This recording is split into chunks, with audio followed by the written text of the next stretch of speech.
First of all, thank you all for participating in today's presentation.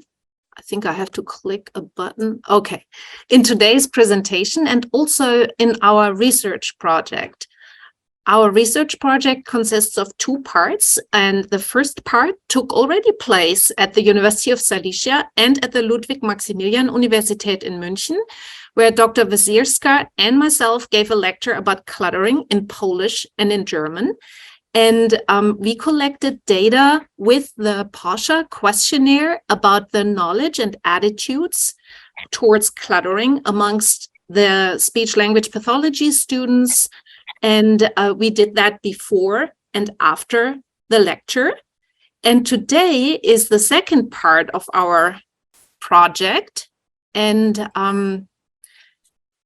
here we will have a lecture. We invited you to a lecture with Rutger Wilhelm and also a subsequent discussion about cluttering, and this time combined between both universities. And before introducing Rutger Wilhelm to you, I would like to thank both universities and the speech therapy programs at both universities to collaborate with us in this project.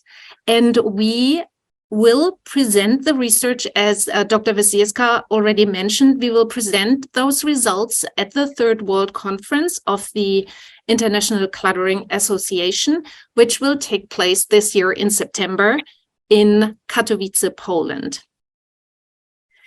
But now I would like to introduce our speaker for today. Rutger Wilhelm is the chair-elect of the International Cluttering Association. Also, he is a board member of the Dutch Stuttering Association and has served the board of the International Stuttering Association, ISA, in the past. Rutger has published a book about his experiences with cluttering, and the book is called Too Fast for Words. I'm really excited in hearing about Rutger's experiences with cluttering and to learn from him. So welcome, Rutger. Thank you so much, Susie and Kasia, of course. I think I need to share my presentation right now. Okay, so that's what I'm going to do now. Let's see if this works. Oh, this is the end. So let's go to the beginning. Okay, can you all see this, or yeah? Okay, so this is fine. Well, of course. Well, again, thank you so much for having me here. It's not, usual for me, of course, to speak in front of future therapists daily, at least, So, so again, thank you for being here. Well, as Susie already told you, this is who I am, and so we had that. So, what is this presentation all about? I think I need to say, of course, that I'm not here to tell you, of course, how to treat this fluid disorder cluttering. Of course, I'm here to tell you, of course, about my own personal experiences, and I will also use some examples or some fragments or quotes from other people who clutter as well. But I will start by telling you a short story. And a few days ago, I was working, out my talk for this evening, and I was in my room, and my room overlooks the road, that I live at, of course, and I see a girl, I think she's about 13 or 12 years old or something, with a dog on a leash. And this girl, is getting nearer and nearer.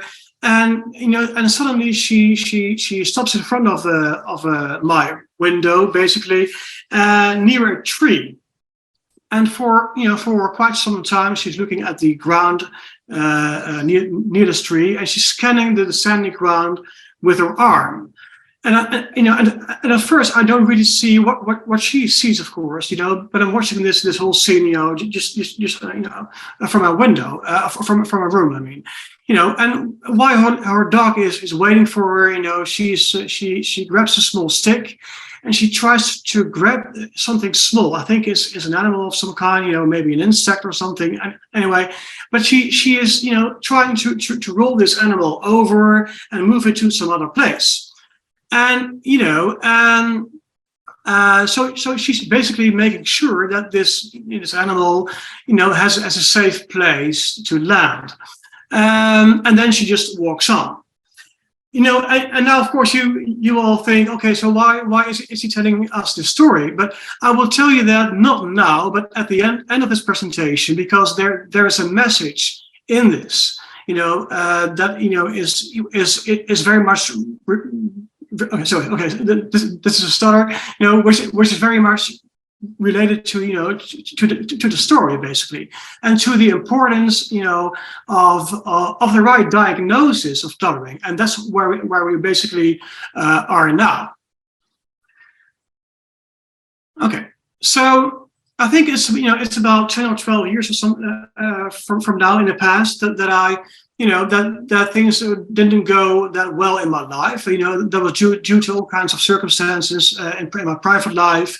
But also in my working life, and you know, and because of that, of course, you know, my speech didn't go too well either, and this has been going on for quite some time, you know. So maybe what half a year or maybe a year or something, and that really causes me to look for a therapy, of course, for my fluency disorder, you know.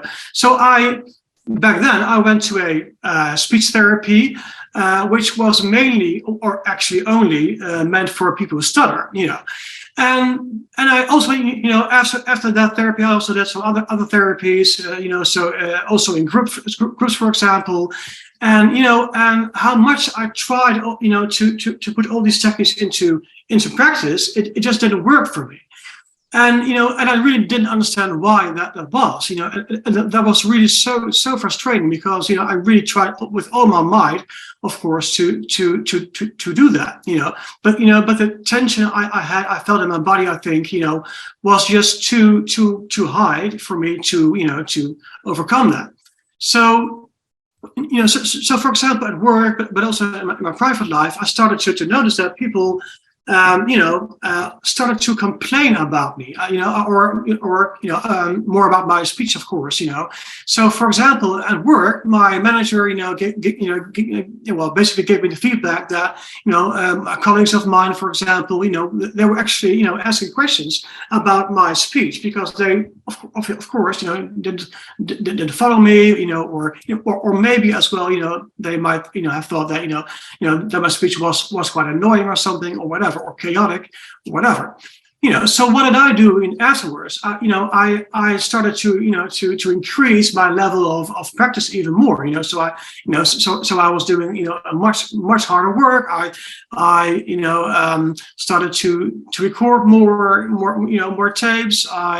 You know, I was so consumed, basically, you know, by the cluttering, you know, and so that it really tired me. So, you know, so and I think that's also, you know, for you as future therapists, important to understand that, you know, it takes so much energy, you know, for people who clutter or stutter, you know, to adjust their way of speaking, or to, you know, to also to get more, you know, acquainted, you know, with a new way of speaking, for example, you know. So and that's very important. And I think, you know, looking back on that, I think, you know, because of that as well, you know, I started to, you know, you know, to speak even worse, because the energy level was lower, you know, and therefore, you know, my level of concentration, for example, was also lower, you know.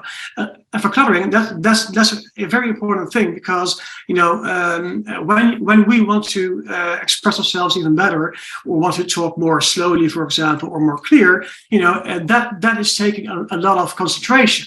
You know, so it's not something that we, you know, can just easily do or something, and that's, you know, that's mainly one of the main well, misunderstandings, I think, you know, from other people around us or around me, you know, that don't know about, you know, this fluency disorder, you know, so much. It's, you know, that's a real important thing to address here, I think, you know. So again, you know, so things went from bad to worse, I really,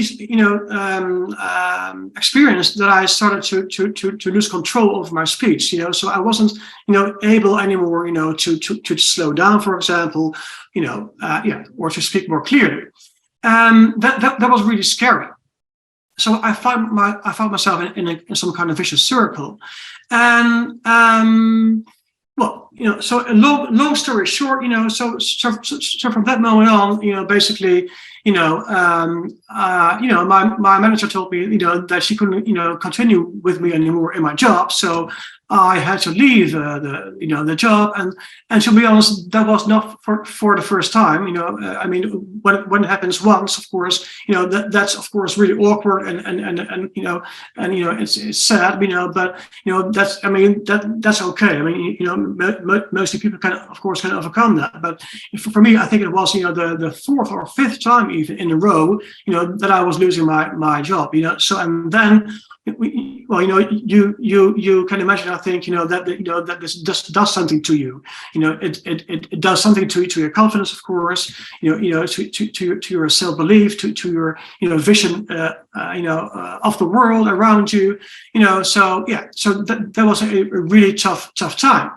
And frankly, I had given up, hope of ever finding a suitable job for me, or at least a job, that was somehow, paying enough, for example, or that has at least some kind of status, because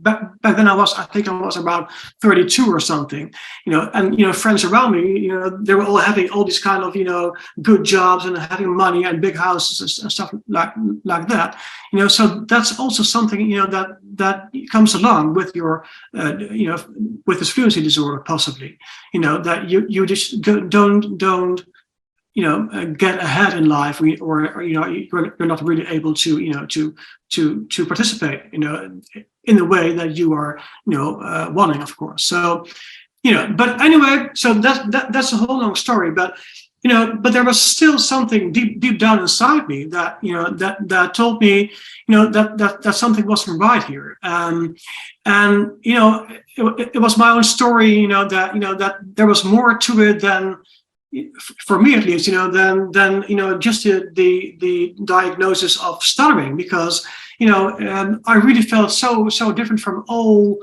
other people who stutter around me. So for example, I had seen people stutter during those group therapies, and they all talk in a very different way from me. So, but I really couldn't put my finger on it, what it was exactly, because for me, for example, my speech rate was just too high, and that was also what people told me, of course, also during these group therapies. But I just didn't know back then, how to slow down, or how to reduce that speech rate. So I kept, on searching for the right therapy, and I think, in that period of my life, I think searching is the word, because no one around me, not even a speech therapist in that time, just knew what was going on here, and and I mean, maybe only one therapist that I knew of, she knew about cluttering. So cluttering is a very unknown disorder, but back then, of course, it was even worse. And I want to oh, sorry, this was the slide that has to do with this last story. So and I want to show you a short fragment of a video. This is Manny Gonzalez. He's living in Mexico, and he's also telling about about cluttering, of course, and how that has impacted his life, basically. I hope this works, by the way. Oh, hey, sorry. This is of course first. I have to go.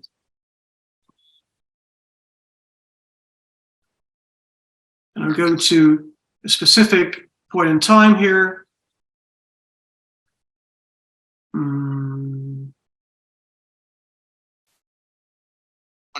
Everyone knows about stuttering, but but no one really knows about cluttering, which is which is kind of different. You know, a lot of people, I told people I'm a clutterer before, and they're like, what the heck is that? I'm like, well, it's kind of like stuttering, but it's a little bit different. You know, it's more about, you know, having your, you know, being a little more of a, not having as clear of a voice. And they're like, oh, that's just like I don't know. They kind of like didn't believe that was like a real term.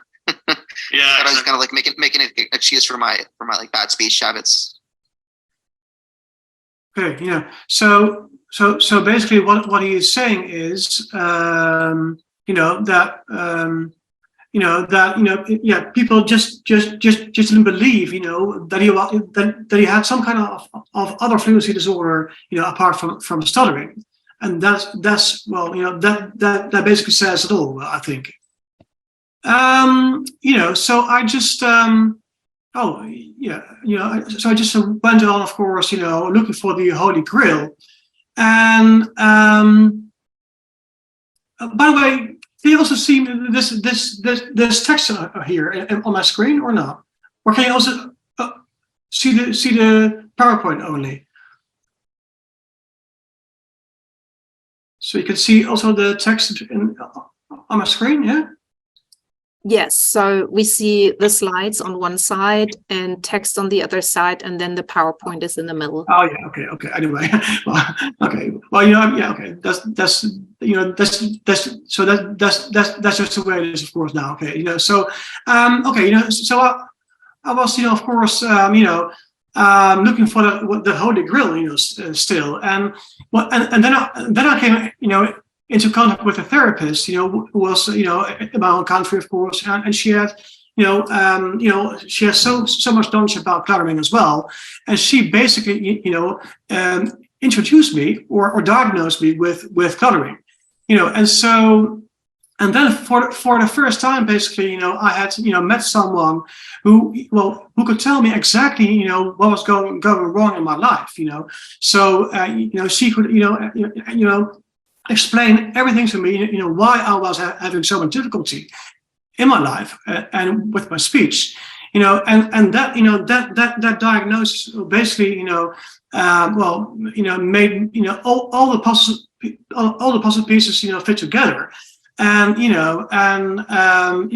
basically, gave me answers, on questions that I had, during my entire life, so that was, and from that moment on, basically, I could count on a treatment, of course, that was attuned to my own way of speaking, and that was a big relief because, because that was the first moment for me that, I realized, okay, I don't clutter, I don't stutter, I clutter, so that's really something else, and that was basically, what I was, of course, thinking all my life as well. And, for example, like someone else, once said to me about the importance, of course, of the right diagnosis was Jasper. And he said, I never used to know how to explain what went wrong with my speech.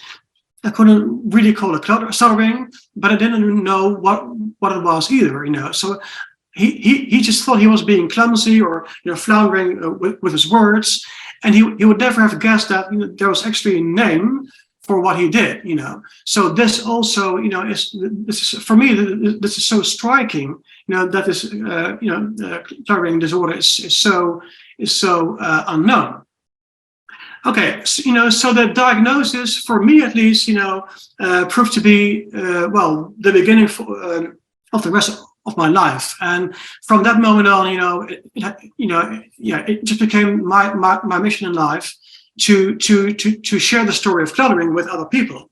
So that's why, of course, I wrote this book, and that's why, of course, I have my own YouTube channel and my own website, just to spread the word about this disorder, because many are still unaware of it. Many people are still misdiagnosed, and many people don't know where to go for help, So, and that's, I think, basically also why, cluttering is not taken really seriously, or it's gaining more ground. So this is getting better and better.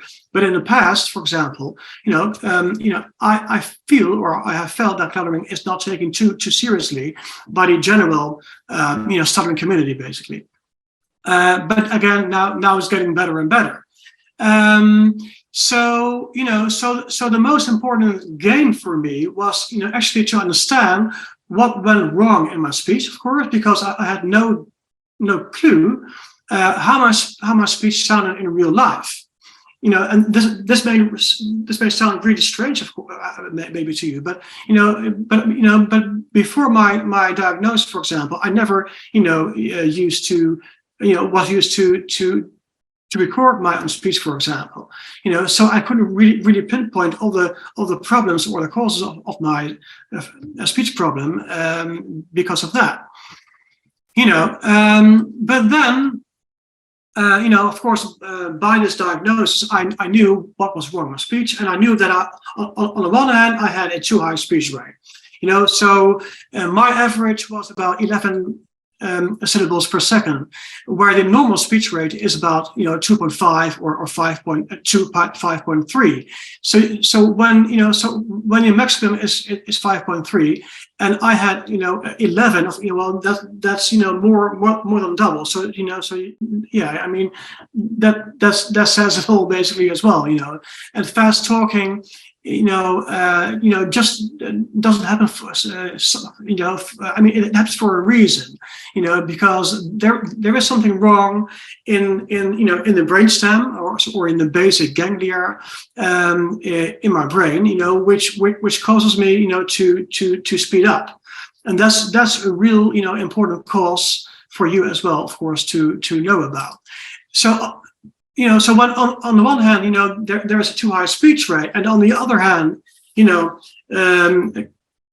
is a language planning problem, basically, because for your information, I think you may know already, of course, but people generally see stuttering as a speech motor problem, so where something is going wrong in coordination, from the brain to the mouth.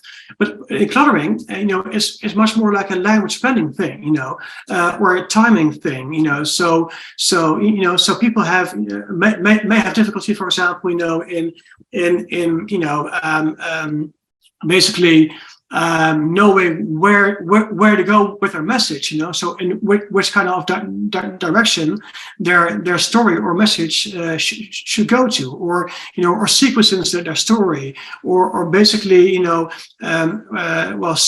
the words and syllables in the right sequence as well, and time them in a time frame that is always there, of course, because time, of course, is still limited. So, and that is, and once these two things happen together, you can, of course, imagine, that something is going wrong up here, because then, of course, you're something just short circuits. There is a stop somewhere in the brain. And then, so as a result of that, of course, all kinds of symptoms can occur in your speech. So for example, sentence spurts, repetitions, sentence revisions, or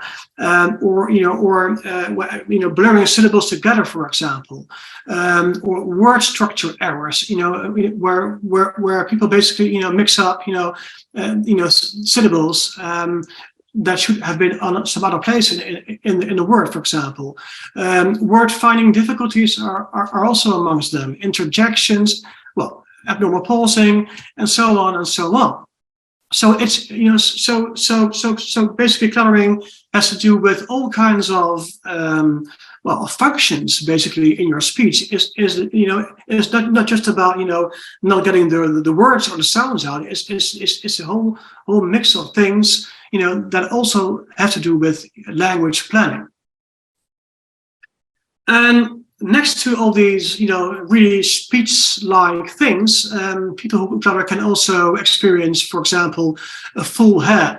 So there are all kinds of thoughts running through their heads, which of course makes it difficult for them to express themselves or to express their story in a certain way or in a certain sequence.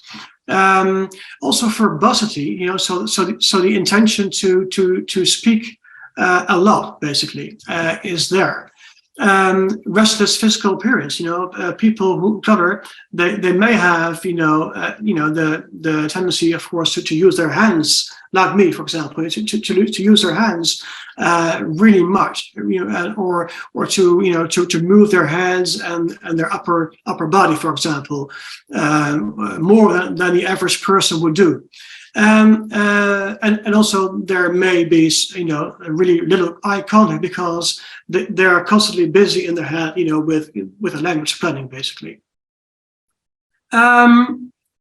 So in cluttering, of course, then taking more time is a crucial concept. It's a key concept for people who clutter, to overcome their disfluencies, basically. But instead of taking more time, which you would do probably, people who clutter take less time because they are trying to catch up on their lack of time because of their the errors in their speech.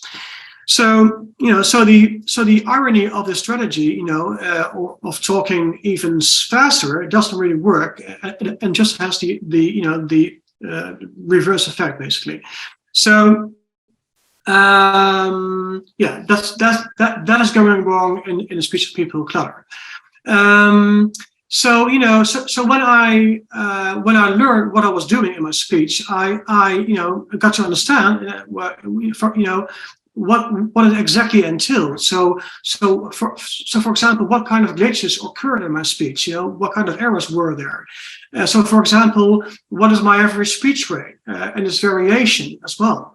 How long or what duration do my pauses have on an average, for example? And what is my optimal speech rate?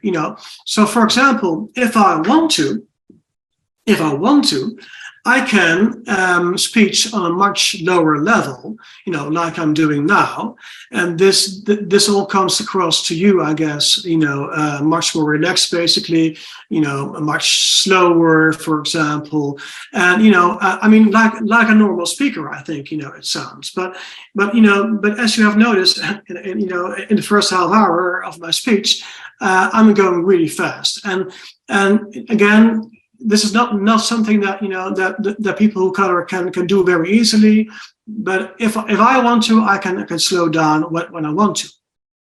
Again, so and then so if I have my optimal speech rate, then I start to notice immediately that all these errors or glitches, they are just disappearing because I have more time to overthink my language. I have more time, to think about my intonation, for example, or all the prosody like things, and that really helps me. And what also helps me, of course, is measuring my speech. So recording the speech, and then afterwards, of course, measuring the speech rate and so on, and seeing where all the pauses, for example, are or aren't, because in my case, it's so important to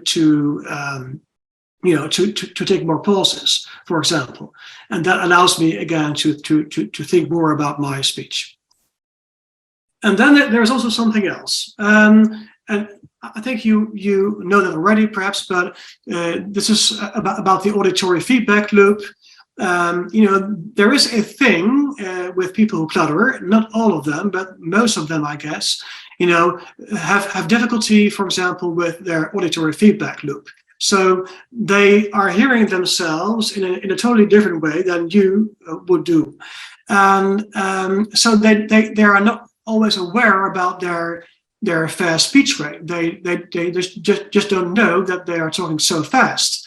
even when people say that to them, for example, and even when they have seen a recording of their own speech, for example, or listened to a recording of their own speech, and even then they are inclined to take up their natural high speech rate again, because they easily tend to forget that they're speaking fast. So, and this is one of the key symptoms, like I said, of cluttering, and that causes or that can cause a huge misunderstanding for their listeners, but also for people who clutter themselves, because they're not understood. They don't understand why people say to them that they are going too fast, for example. So there is a mutual annoyance, a mutual thing here, which is going on, and which is of course really uncomfortable for both parties. And and like Peter said to me, once he said, before my diagnosis, you could have told me 1,000 times that I was speaking too quickly. But the message still wouldn't have come across to me. So whenever people said something about it, I just called them crazy. And I thought, I'm not talking too fast at all. You are just listening too slowly. So this sums it up really, really good. I think really well. It's about the perceptions of both sides of the coin, really. So this gives you some kind of inside information or inside understanding about how things work in the brains of people who clutter. So again, about this auditory feedback loop, I've asked some other people who clutter out of a Facebook group. There is a Facebook group in America, or online basically, which there are all kinds of members in this Facebook group from all over the world, and and I asked them once, what happens when these people hear themselves back on a recording, and then they would say things like this: it's kind of embarrassing, or I'm afraid of sometimes that is utterly unintelligible, so people can follow them anymore. Or I'm telling to myself, oh my God, it should be challenging sometimes to follow me. So so this is also really important. I think people who clutter, they do know mostly that they have something. They do know.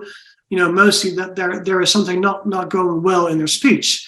Whereas the general conception, in earlier days was that people who clutter didn't know at all that they were, doing something wrong, basically. But that's not the case. So people who clutter, they know that something is wrong, but they don't always know, or they can't always tell what exactly is going wrong in their speech. So that's for you very important to know and to hold on to. So okay. So what did I learn from all this? So because of the diagnosis of cluttering, I suddenly understood why stuttering therapies didn't help me in the past, because they were not addressing the core problem here.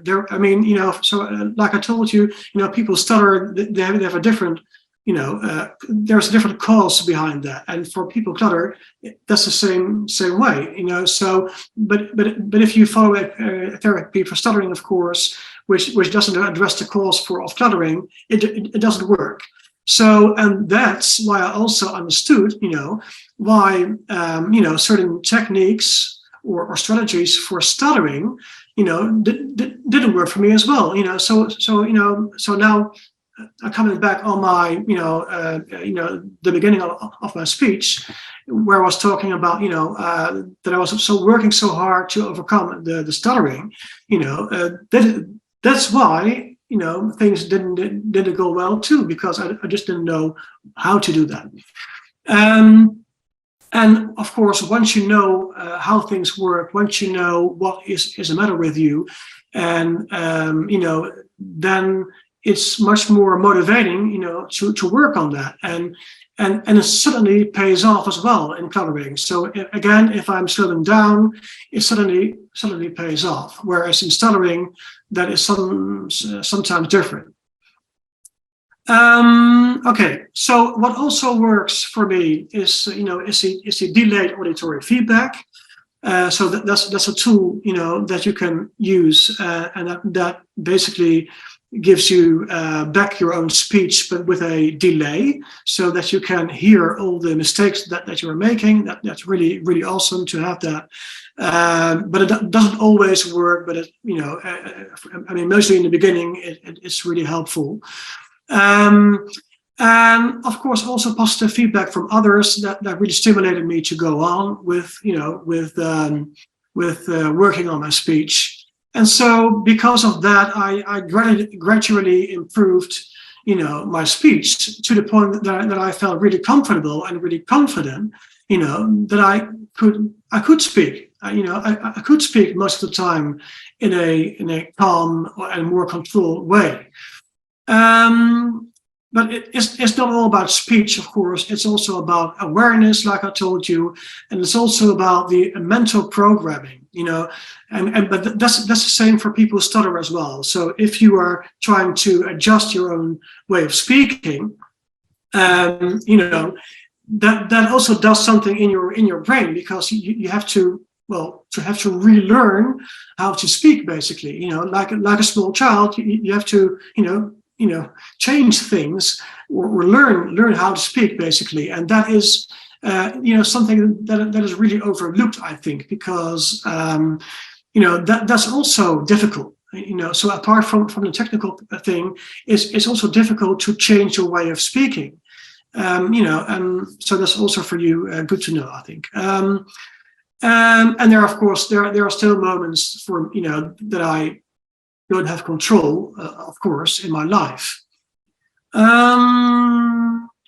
So I also asked the people in this Facebook group, do you feel that you can beat the cluttering permanently?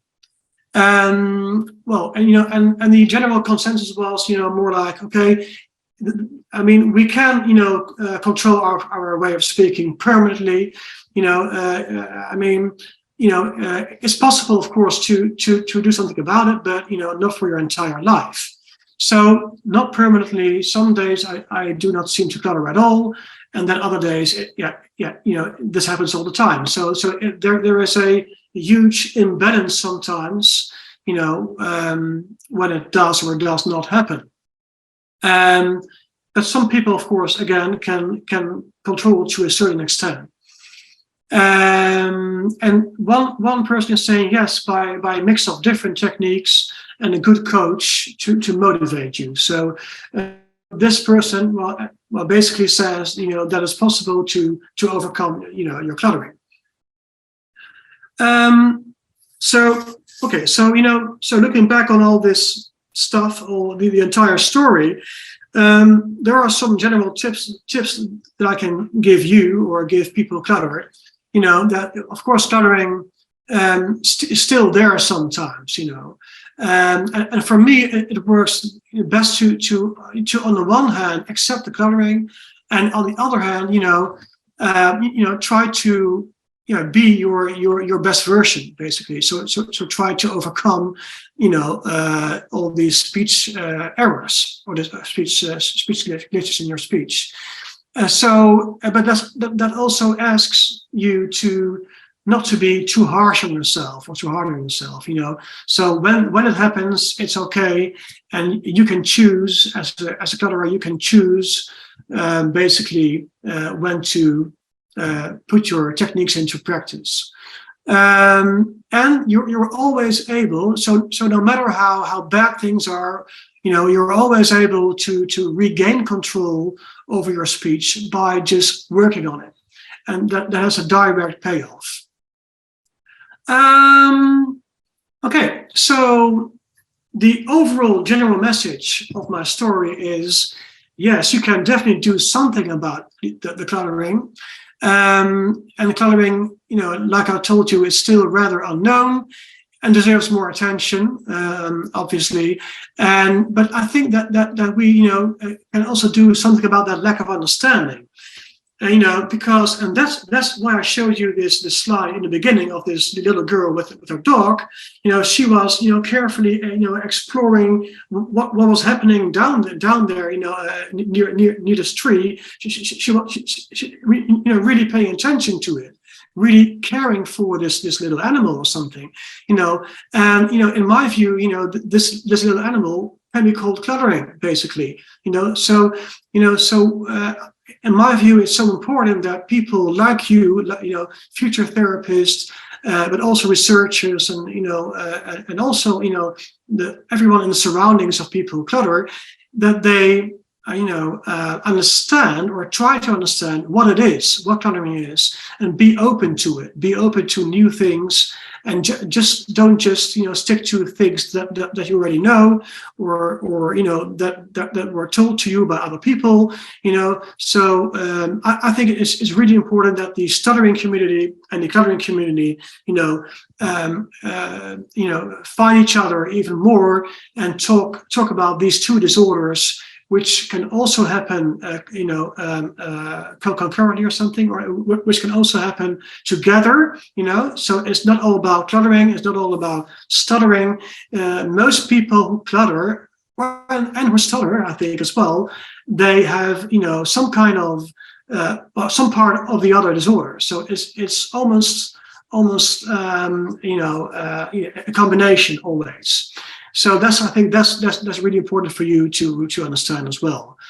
Okay, and that's my story. And if you want to know more, there are several sources, several links, to look up more information. The ICA cluttering website, my own website, Too Fast for Words.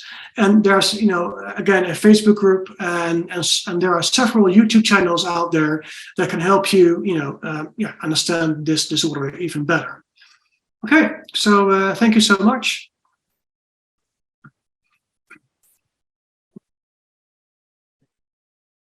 Thank you, Rutger, for this wonderful, absolutely wonderful and extremely educational presentation. I have to say that I love two things you said.